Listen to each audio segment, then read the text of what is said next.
you need to wake everyone up or to get everyone to pay attention. There needs to be some like major newsworthy event.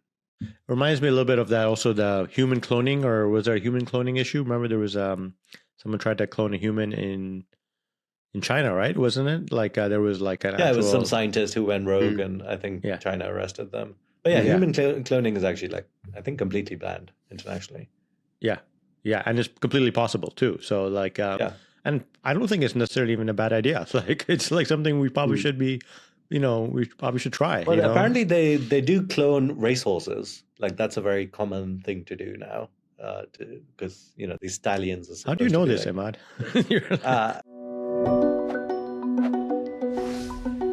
Hey everyone, welcome to Founders in Arms podcast with me, Immad, Akhund, CEO and co-founder of Mercury. And I'm Raj Suri, co-founder of Lima and Tribe. Welcome back, Immad.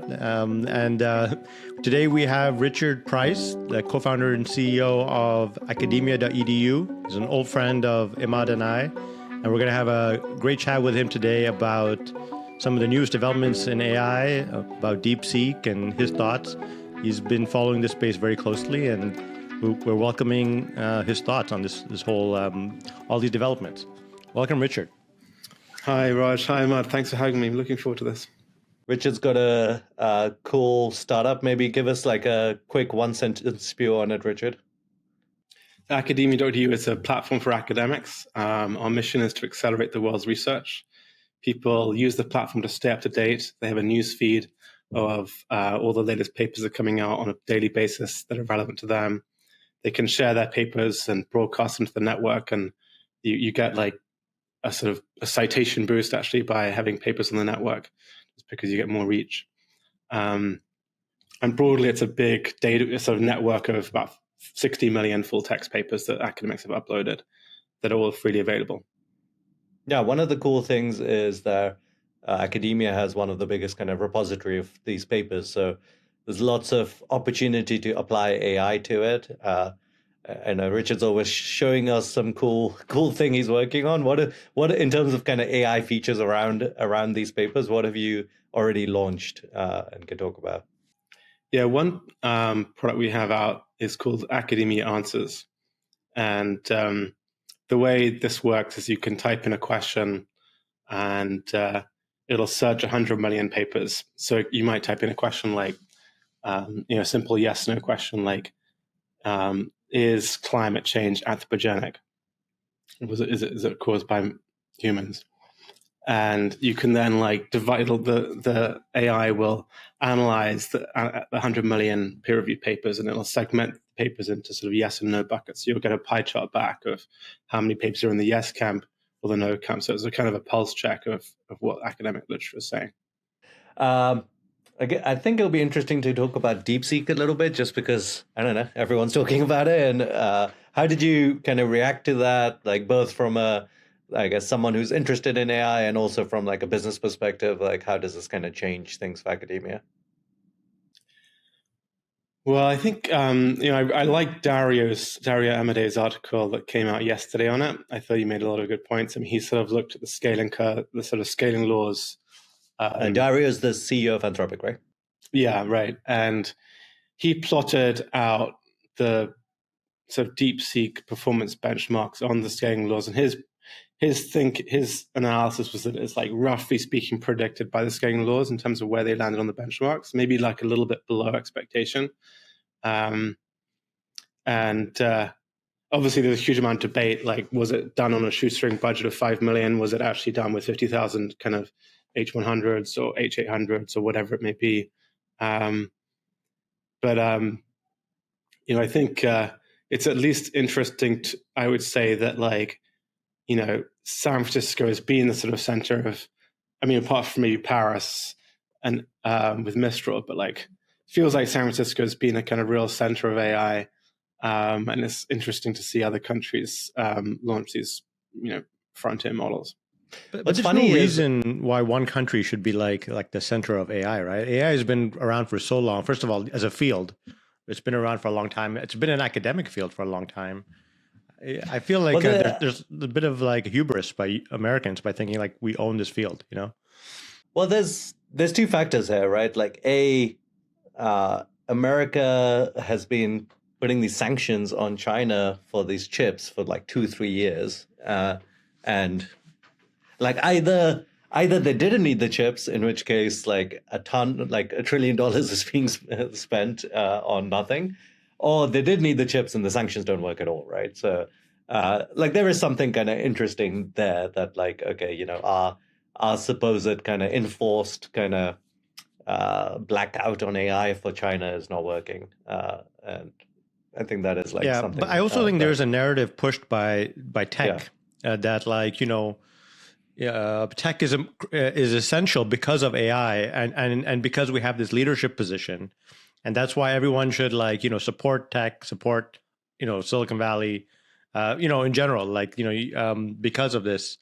and so there's a bubble that we are creating with a narrative that can get popped if another country like, you know, seems to easily catch up to us, I guess, right? I mean, one of the angles I'm particularly interested in, I guess, is like, I suppose over the last 3 months, there's been this like consensus forming in the Valley that when it comes to pre-training a model, where you throw computed data at it and the model just gets smarter on basically every dimension, there's this idea that like the data wall has been hit. There's no more data. So the pre-training S-curve is kind of plotted out. And then I think there was a sense of like, oh, that's sad. And then, you know, you got the sort of post-training S-curve with O1 reasoning models. And that's all very interesting. But I think if you look at the sort of the tone of people talking about it, who are in the know, like whether it's Sam Altman or Dario, they're now, and I actually don't think Dario is necessarily a big hyper. I mean, maybe I just feel that like he sort of tends to be sort of fairly cautious, but he is saying like it's most likely that AGI, defined as like computers better at almost every human at almost every task, will come in the 2026, 2027 timeframe. And I think he's sort of betting on post-training being really early in the S-curve. And so that's like buckle into the seatbelts kind of thing, because that's not that far away. Don't you think that the AI is already better than almost every human at almost everything? I feel like it already is there. Right. No, I think that's a fair point. I mean, it's good at like kind of units of tasks. Like if you're like this morning, I asked it like, you know, how many shipping containers does it take to send 100,000 H100s to China? Really great answer there, and it would take a human a while to work it out, but I did it in a few minutes. But it's like a very kind of very specific, non-creative task. If you are like, hey, you know, be my engineer, like even a junior engineer, like I'm not going to give you anything extra compared to a normal junior engineer. Like here's the GitHub, here's like a ticket, here's like people to go speak to. Like this just AI is just not there, right? Yeah, totally agree. I mean, you know, I guess the other buzzword in AI or the other mega trend is the whole agentic trend of just even putting aside the post-training step, just trying to sort of get reliability up with, you know, I mean, I think OpenAI's operator model is quite interesting. And if you tried it, I tried it the other day. It's quite intriguing to see it kind of navigate around the web, click on links, bump into captures. I bumped into a capture and then it sent me an alert saying I hit a capture. You know, can you? I think I was doing a search on Google Scholar. I was doing you know, build me a lit review of something, and it hit Google Scholar and then hit a capture, and it was actually quite. I think it was almost false modesty. It sort of said to me, I can't solve the capture. Yeah, I'm sure we can solve the capture. It was like, come on, we're not that far from AGI. I think you can solve a capture. So it made you to solve the capture? I think it was just being, it was false modesty. I mean, it made me solve. I had to solve it. Yeah. Oh, I see. That's kind of funny. To come back to this kind of pre-training, post-training thing, one of the interesting things about DeepSeek is they apparently trained it, and I don't think this is confirmed yet, so it's like a rumor, but they apparently trained it on O1 output. So like one way of, I think it's called distillation or something, but you know, one way of like training a model is obviously do it on the internet. And the other way is get a model that's better than you and train on that. And that's already kind of distilled a bunch of information, and you can do that very efficiently. Let's assume that is true, and I think it is. Then like the benefit of doing these frontier models is like kind of diminishing, right? Like you basically spend like whatever, $1 billion making like this crazy frontier model. You spend all of this time kind of cracking things, training it. Someone else comes along. Maybe they didn't spend 7 million, but they definitely didn't spend $1 billion, right? They maybe spend 1/10 of the price, and like 8 months later can get to the same level as your frontier model. So like, is it worth keeping on spending $1 billion, especially when the fast follower then makes it open source, which kind of completely destroys like your margin potential? Yeah, that's a great point. I mean, I found it was quite interesting that Dari Amadei in his post yesterday mentioned that Claude Sonnet 3.5, which is a great model, only cost a few tens of millions. Let's call it 40 million. Yeah. So I think that's an interesting data point, that it's not quite as crazy as the hundreds of millions up front. But I think I seem to be parroting that post a lot because I learn a lot from it. But like, I think his point in that was that like, as you go up the S curve, the early low hanging fruit is, well, I guess maybe this supports your point. Yeah, you'll have like very high R&D spend as you go up the S curve. But then if someone can else just like, and also, I mean, that. yeah, maybe it was a few tens of million for that last training run, but they had a bunch of test runs. They have like a ton of engineers. Yeah, that are, like, I think there are different types right? of cost definitions, right? Like, I don't think it's that cheap to for cutting edge models, right? I think Immad, you have a good point, and actually, that's why you're seeing, I think, OpenAI kind of move more into applications like Operator, because that's where the value, is going to be eventually. I mean, bringing like real, like consumer brand, building an enterprise brand, building all these integrations, like that's where I think the value is, not like these frontier models that are like relatively quickly copied. Right. It'll be interesting to see who is going to be the ones working on the frontier. It feels like only the big companies can afford it, right? Like it's only like Meta or who's going to else? Google is going to probably be in the game. I don't know if like DeepSeek did it with apparently relatively, but it's not a frontier model, right? It's actually an older model. I mean, it is kind of a frontier model, right? It's a frontier from a cost perspective, but not from like okay, it's not true frontier, but yeah, it's still a great model. I mean, it's a great model. Levels. Yeah, but so like this, you have these two tiers of models, right? You'll have like true frontier models, and then you'll have almost like cheaper clones, right? So, I mean, this is at the end of the day great for us and consumers, right? It's gonna. I think Richard was talking about the cost of like summarizing a paper. Maybe Richard talk about like where the cost was when like ChatGPT first came out and where the costs are at now. Yeah, I mean, I think GPT-4 when it first launched was something like $2 a paper, so it would have cost us like $100 million or something to summarize all our papers.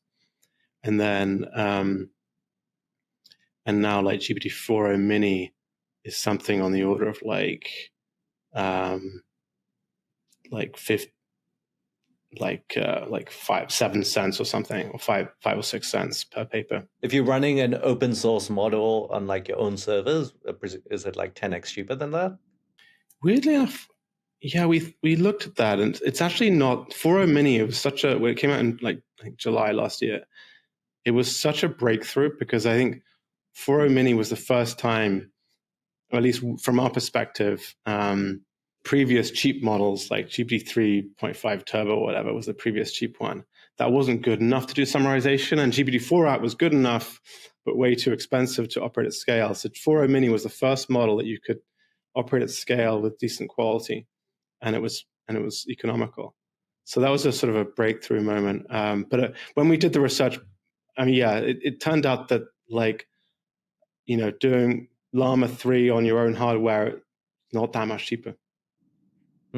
That's super interesting. How is AI transforming like academic research right now, or Richard? You probably have a better insight than either of us. I'm just curious, like how people are using it now, commonly in the field. I think there's kind of this frontier idea that you see people like Terry Tao, and who's a very famous mathematician, and Tim Gowers. Is this frontier idea of like, can you build like a math prover? I mean, we're not there yet, but there's this kind of idea that because math is like a nice, clear domain with a clear objective function, maybe these O1 models can sort of move particularly fast in the math realm, which I think they did with O3 actually, and also the coding realm. And so there's this like frontier.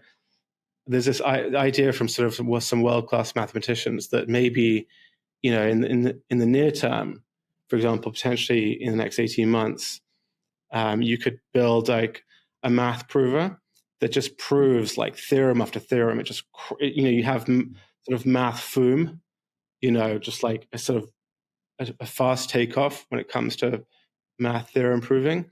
And I think, again, I think non-hypers are quite interested and quite intrigued and sort of reasonably confident about that. And I mean, they maybe sort of say it in a bit grandiose terms. They say, we're going to solve math. I don't think they're solving math. They're just going to massively grow the rate of theorem proving. And I think then the question is, if you get a math foom, does that like have these and sort of auxiliary benefits to other disciplines, or could you get a math foom with basically no impact on theoretical physics, no impact on really anything on computer science? And I think that's, would it end up proving just basically completely useless theorems? It would sort of navigate useless space. But I think that's it's the idea of math foom that it's like not only proving all the theorems out there, it's also creating new theorems that it then goes on and proves. Yeah, exactly. Yeah. It seems like it would be useful. Yeah. Yeah. I mean, maybe sort of the next frontier down from that would be, can you get GPT, O1 or O1 Pro, whatever it may be, to come up with a novel idea? Novelty is obviously the kind of the key thing academics are always looking for. They make then, that they got onto the field because they like discoveries and novel discoveries that are impactful. So can you, and I always am playing with the latest model. I mean, I have this sort of standard question, actually. I'm sure we all do this standard question when I get a new model. I did it with DeepSeek, did it with O1 Pro. My background is I did my undergrad and master's and PhD in Oxford in philosophy, and I still write philosophy papers. I've been writing one on free will recently, so I'm still kind of obsessed with various topics in philosophy. Free will is my current sort of hobby outside of work. And a question I always ask these models when they come out is like, if there was an omnipotent being creating a new universe from scratch, and it had this objective to imbue that universe with free will, what would that universe look like? So no limits on the sort of laws of nature. So I'm looking for novel ideas, right? And this is a kind of a frontier question. And so far, I don't think we're at that level. I don't think these models have. So I think, honestly, Raj, to really come back to your question, it's like quite straightforward stuff still. As Immad was saying, like unit tasks, it's like summarize a paper, write me an email to the dean, write my job cover letter, this kind of thing. Oh, yeah. I mean, I would think that, LLMs would be good at some level of novelty because of hallucination, right? To some degree, right?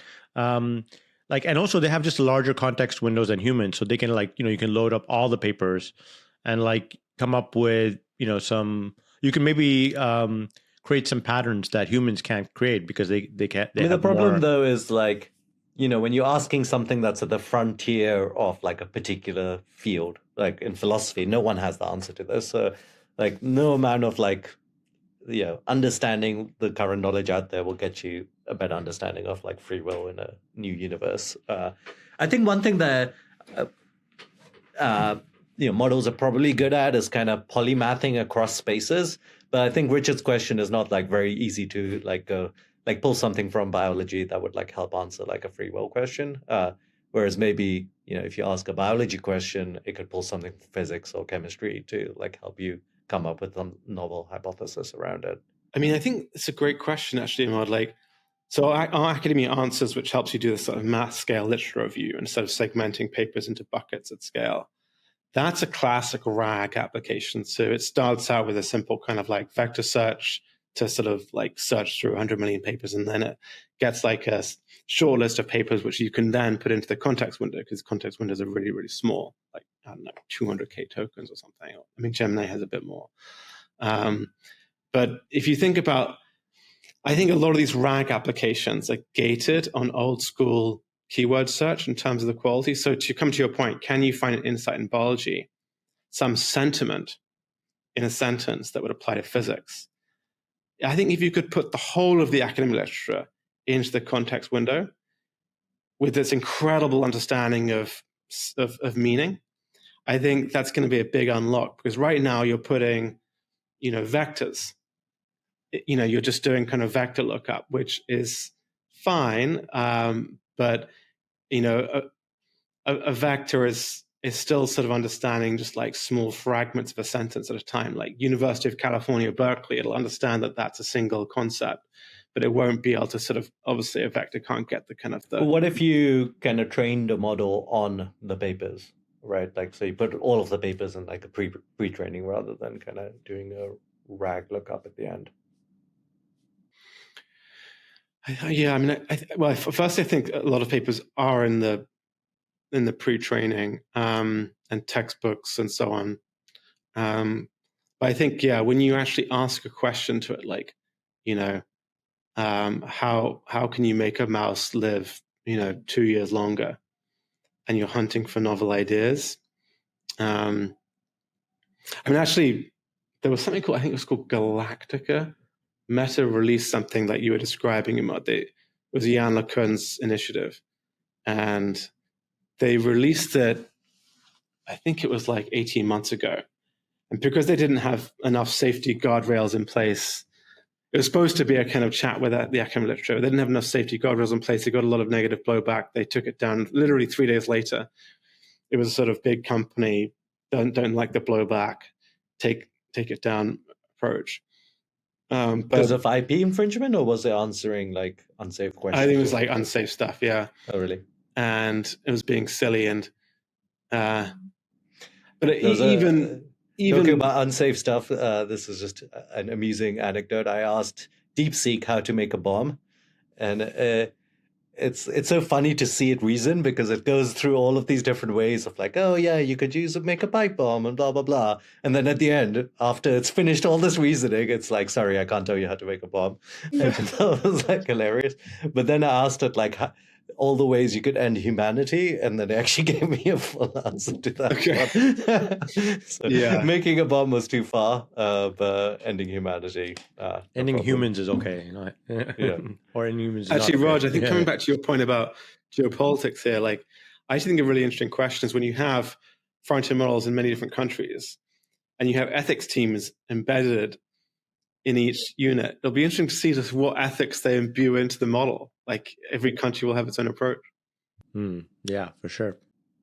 Well, there's like 2 levels of ethics, right? There's the the thing right at the end, like the block list. Like it's not going to mention Tiananmen Square. It's not going to mention Xi Jinping. Yeah, exactly. And then there's like the trained like RHLF ethics, which is like the two levels. And I wonder if like that level is like, apart from like not talking about certain things, like is the model from the US going to be more capitalist versus like a more kind of community communist based model from China like that? Yeah, that'd be kind of interesting. I mean, I guess the argument for no would be to some degree, if you imagine like a pre-trained model as sort of extracting like the consensus opinion of the data it's trained on, then a pre-trained model they'll all kind of agree on the consensus because they're all training on the same data, unless they're training on, let's say, a different data set. I mean, I would imagine the Chinese one would train on Chinese textbooks and Chinese internet. Like there's presumably a Chinese Reddit equivalent, and like I think it would skew quite a lot in terms of... the interesting thing is the Chinese internet is not open, right? Like they don't use websites in the same way that we use websites. Right. Like they don't use, there's no Google. I mean, there's Baidu, but like most people just most of the internet is on apps and like more proprietary sources of data. So like Xiaohongshu, which is the Little Red Book, that's kind of more of their Reddit equivalent. And that's not really, I think, people don't really... is that an independent company or does... It's an independent company, yeah. And it's like... And I don't know if I actually don't know if what AI people use in China, if any. Like I don't know. Well, I mean, I think it's very new, but there's obviously DeepSeek, but Alibaba just released a relatively advanced model I as well. feel like these companies are releasing them for global audiences, not for Chinese audiences. Oh, you think so? Yeah, because these companies want to compete globally, right? Like they Alibaba. Wait, so definitely you're does. saying if you're in China, you can't use DeepSeek, and it's not a big deal there? I believe so right now. I'm trying. I mean, of course, I have to double check this, but when I've talked to people in China using AI, they're generally using VPN to get into ChatGPT. They're not like there's no like Chinese equivalent of an AI model. It's like there's Baidu to Google, right? So like Baidu is the Chinese equivalent. You have to admit there will be you have to probably anticipate there will be some just like, don't see why CCP this approved company behind DeepSeek is not launching in China. You think CCP is just blocking them? I mean, it may be. May be launched. It might be like this Alibaba version. Was probably going to be part of the Ali's family of apps, right? Which they have. So they'll probably be used in some capacity. But will it be just open for use, like the way that we are used to using AI? I don't know. And I also don't know if Chinese consumers use it. Will want to use it the same way. So, like, I think that's. I'm very curious, actually. Now, this is open a question that I need to go and find the answer to. Like, what are Chinese consumers using? It sounds like what you're saying, Raj, is there's actually not a Chinese internet of data that a Chinese model can just like trivially scrape and train on. It sounds like correct. Yeah, like it's all in. Yeah, but these big companies can do. I mean, A, many of the big companies own these apps, and then B, they can do deals with other companies to buy the data. So I don't think that's like a blocker to getting the data. If anything, it makes it even easier because it's like I just need to do a deal with this. Like, doing deals is not that easy. Government has to approve deals. Like it's like there's there's a lot of hidden friction, I think, there, and I'm. I mean, I guess the question is, does the Chinese government want to be at the frontier of LLMs? Because if it does, I don't think so. Solvable. I don't think so. No, I don't think so at all. Like, I think they see it more as a threat, like crypto, than like as an opportunity. In the world where like scientific progress and like all of these things are like being done by LLMs, why would you not want to be on the frontier for that? Look, the Chinese government's priorities are pretty clear. I mean, they're investing a lot in semiconductors and they're investing a lot in vehicles, right? Electric vehicles, and robotics. And robotics, yeah, like hardcore manufacturing, like physical capabilities, right? Like that's what they're good at. That's what they're investing. I mean, I think that is like the common wisdom in Silicon Valley, that China doesn't care about software. But that's why I think DeepSeek was so surprising to people, because it's like, oh, China doesn't care about software, and now suddenly they have like this great like AI lab. Yeah. I think the Chinese government doesn't care about software. I think there's great entrepreneurs and talent in China who do care. And this guy runs a hedge fund. He obviously cares about the global markets, right? Like he cares about what's happening globally. So pockets of people will care, right? It's not, but the whole government. I mean, it's 1.4 billion people. It's a huge country. So, like, if they're thinking of a strategy for their country, LLMs is not a big strategy, I think. Yeah, fair enough. How much? I'm really into this conspiracy theory that the hedge fund kind of shorted NVIDIA, and then released this model and said, "Hey, only cost us $7 million. We didn't use any NVIDIA chips to do it," and like it's just like they're positioning like, hey, it's a hedge fund, and hedge funds literally do this. They short something and then come up with the story for why the short is good. And B, just the way the whole thing is done. It's like, oh, it's just a side project at this hedge fund. We only spent like $7 million on it. It's like the whole thing is thrown out. The marketing is like, this is just a casual thing we did, and NVIDIA was not necessary. What do we buy that this is like potentially like a trade that they pulled off? And like NVIDIA lost 500 billion in value. I don't know how much you could make from a short from that, but it seems like a pretty good opportunity if you create the short. Yeah, so hard to predict. Like, in general, I would have thought like as you move the frontier forward, NVIDIA is just like stands to gain from that.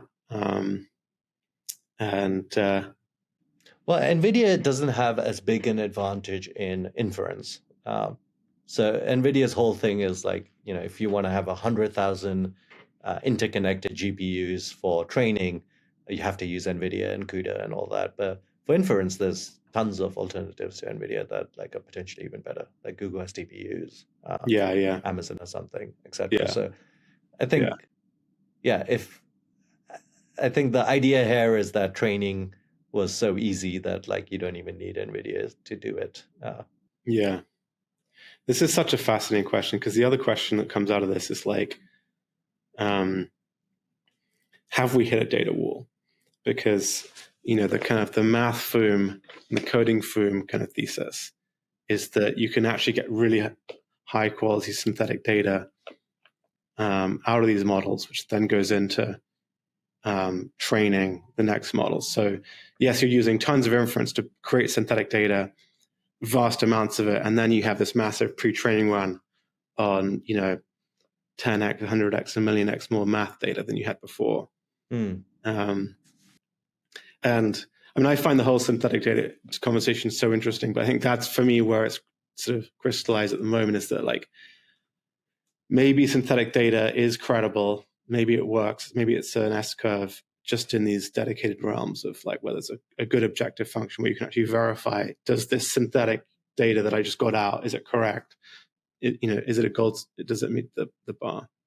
Well, then the question is like, how much do you get out of the transferred learning, right? Like if you've trained on like tons and tons of math, like have you just got better at writing essays because like you're just better at thinking? Obviously, that is true to some extent, but presumably there's also an S-curve on like transference learning.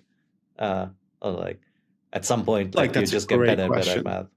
Like I think there's some evidence that it, there was true for coding. It's sort of, I don't think you'd just not necessarily guess that a priori, but like, coming back to your question earlier, Immad, about like, is DeepSeek trained on Chinese and English data?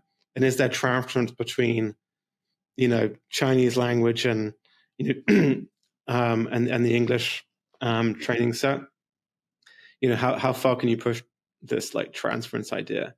It's kind of, I mean, that's a really good point, actually. Like if someone does access the whole Chinese internet, even if it's hidden behind like companies, then they have like the Western internet's already available to them. So like maybe Chinese companies do have an advantage in terms of data. Like they just have twice as much at least, right? Yeah. I mean, don't you guys think that data is going to be the primary advantage for a lot of companies? Like many like Mark Benioff talks about this. Like he thinks Salesforce has a proprietary data set. So like but that's a different kind of advantage. Like, is he training a model on his proprietary data set, or is he just applying? He's going to train a model on his proprietary data set, and he's going to expose it to people who pay him, right? Like that's going to be, but like, I feel like companies are going to hoard their data, and charge money, basically for access. And the companies that have more access to things that are not on the open internet, data that's not on the open internet, will actually be able to charge more and have a major advantage, right? And then you'll see companies that are on the open internet start putting up gates as well. So I think a bunch of people already blocked Operator, right, from working on their website. I think LinkedIn and some other people have blocked it already, right? So they're going to start charging for all this. Every agent that accesses like a website is going to have to pay a toll. And this is going to become a standard business model, I think. And so LinkedIn's data that's on its website becomes a big, it's a huge asset in this world, right? Well, there'll be a set of websites that want agents to work on them, right? Like people will actually adapt their website for agents to work, and then there's a set that are trying to sell data or something else, and they'll like block the operators / agents. I think the other kind of thought I have here is like, I think a lot of people are dreaming. I mean, certainly I'm dreaming of a future not that far off where you can put your entire computer state into the context window. And so it's just always like there. It's almost like Gmail Smart Compose. It's just like smart thinking and helping you out and like fact checking your emails. And, and maybe it's listening to my conversations on Zoom and like, and it's just, just a little intelligent assistant, like improving my thinking. And in that world, if you can put the whole of your mental state into the context window, all your thoughts, then that's just I don't know, 1,000x increase in data available to these models. Yeah. I think there's a tension between this idea of like, the AI, like what you're describing, which is like an AI smart enough to like see out everything, or like just has access to everything and then can help you make sense of everything, right? Versus, I think the business's interest, which is to put these tools up and like hoard their data, and the friction that we all know of, which is these B2B deals, all have like these idiosyncrasies, right? Like and like they have sometimes we see this with TV a lot, right? Like you're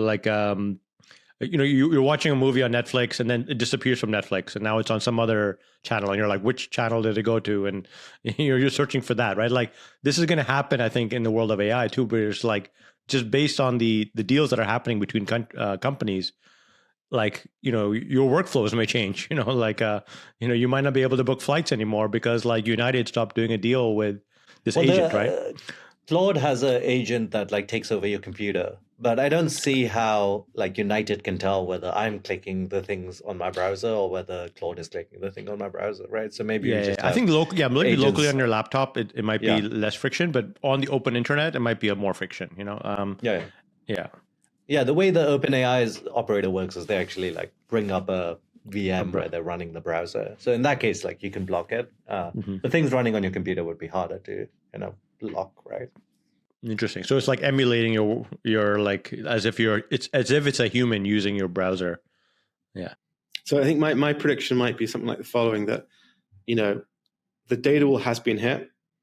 So we're in the post-training S-curve, but if the context window goes to infinite and it's too cheap to meter, then I think we'll be putting our whole lives into the context window to have always on inference or ambient inference, whatever you call it.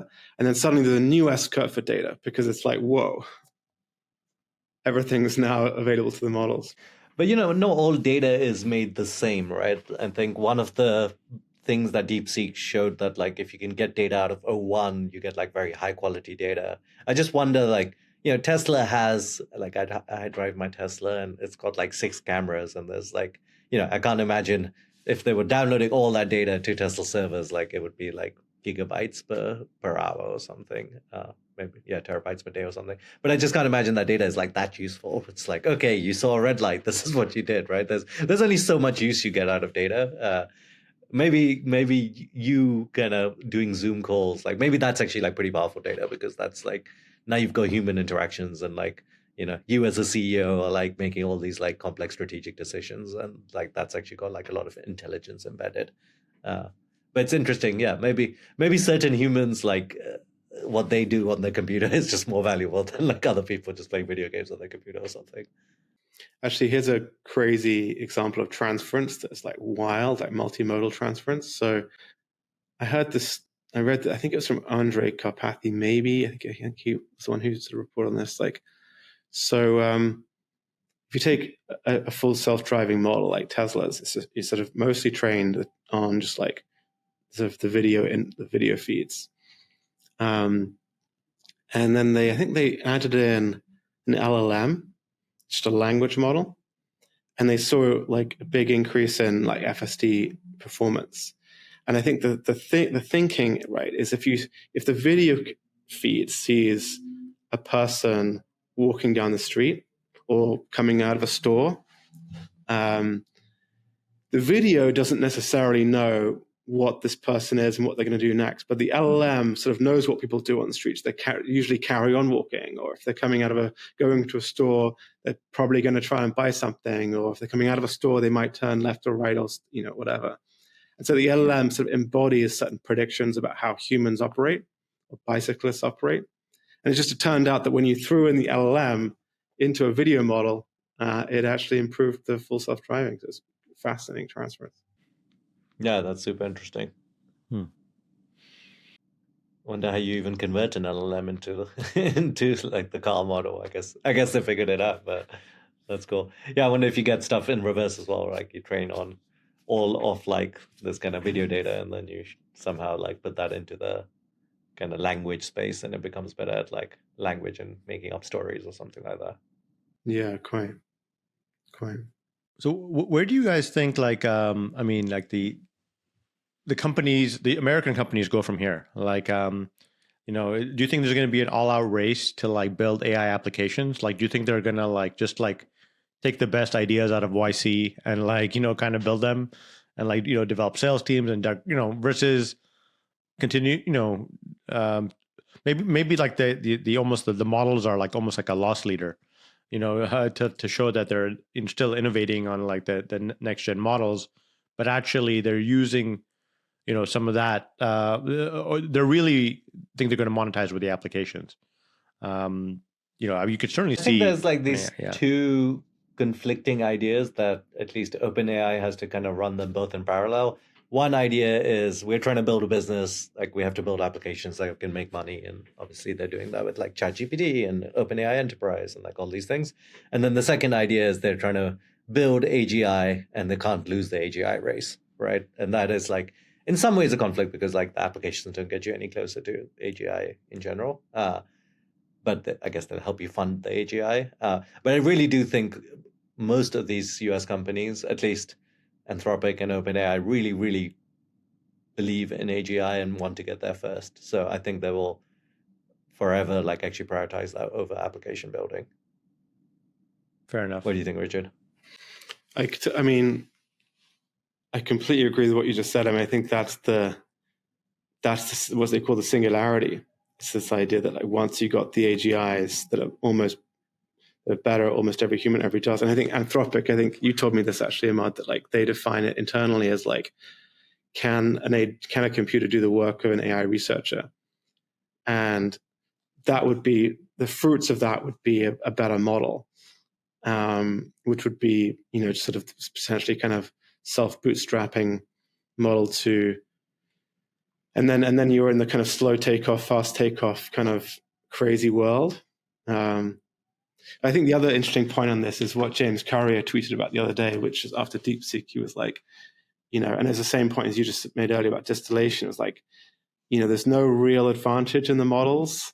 All the moats are going to be the enterprise integrations. And, it's why DocuSign is such a big business. It's just integrated into every enterprise workflow. Mm-hmm. Yeah, that's the integrations piece is, I think, hugely valuable. And I think it's like it's going to take a few years, but once it's integrated, it's going to be extremely valuable. Of course, it's also going to be dangerous, right? And Immad and I were. One thing I said in my exec chat earlier is like, I'm kind of happy we're not like a massively AI disruptable company. It seems like if I was OpenAI, it would be so annoying. It's like you spend like all this effort, training, etc., and then like 8 months later, there's like an open source model just as good, completely free. Like it's such an annoying space to operate a business in, with this like continuous kind of like, you have literally every single big company in the world trying to like crush you. It's a crazy space to build a startup in. Yeah, for sure. And so many of these YC companies probably live in fear, right, of like OpenAI, like crushing them with like a single release, right? Yeah. That's why I do think, a lot of them are focusing on verticals and like just building really tight integrations to workflows, which makes sense, right? Like if you build these workflows, then you just get the advantages of having a more powerful model and you can plug it in. Yeah, I think it's very hard to build a horizontal AI company because it's like Google's releasing things every other week, and so is Meta and all these things. Yeah, I think things that go very deep in an industry, tons of integrations and like B2B sales and things like that, I think we'll be able to win as startups. Do you think, by the way, like if these predictions are right, that sort of AGI is coming in, a couple of years, where you solve the agent problem, you have can do medium horizon, long horizon tasks, and maybe you can even do robotics and sort of real world navigation. And you have this industrial revolution just at like accelerated scale. and that might only be a few years away. Huge job losses, or maybe not, because maybe as a society we won't tolerate that. Maybe we'll vote to just regulate it a bit, like pilots in airplanes apparently have a regulation that they can't use autopilot too much, even though autopilot's like perfectly good.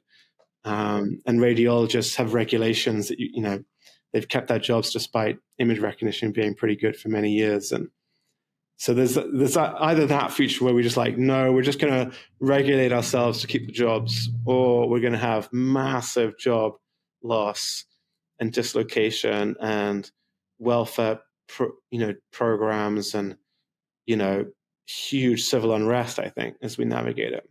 Yeah, I kind of think like the self-driving car thing, like it's really, I think we're in kind of almost a takeoff there, like maybe a slow takeoff, but it's happening pretty fast now compared to maybe where the hype was maybe 10 years ago. But Tesla just announced yesterday, I think they're doing the taxi service and isn't being a truck driver like a top job in most states in America or something? Yeah, it's like it's like the biggest job. They used to have truck drivers. Yeah, exactly. A truck driver is going to be like one of the first ones to. But we saw that like Trump just did a deal, with the port workers to to prevent automation in ports. So that's the other way we can go, as Richard said. So yeah, you could go the Luddite way for sure. Yeah. And then when you push it even further geopolitically, especially with China now, there's got to be a point at which we start to say, especially for an AGI world, we're beyond civil unrest. We're talking about a technology that is like nuclear energy and nuclear weapons in terms of it's way more powerful. Then you put in the playbook around nuclear arms treaties, and we've obviously done that before. There is a playbook there. What would be the trigger? What would it take to bring these countries to the table and say, hey, this is kind of, obviously we're miles from that right now. No one's going to come to the table around 01 or 03, but does it require a 3 Mile Island disaster, a Fukushima disaster, a Chernobyl, or a Hiroshima a crazed person uses pretty good but non-ethical AI to go commit something, and that gets people to come up with a international ethics committee of some sort or something. I mean, that would be the empirical story, is that you need to wake everyone up, or to get everyone to pay attention. There needs to be some major newsworthy event. Yeah. I mean, if the AGI is smart enough, presumably could take over without triggering that event. Yeah. Reminds me a little bit of that, also the human cloning, or was there a human cloning issue? Remember there was someone tried to clone a human in China, right? Wasn't it? There was an actual... it was some scientist who went rogue, and I think China arrested them. But human cloning is actually I think completely banned internationally. Yeah. Yeah, and it's completely possible too. So and I don't think it's necessarily even a bad idea.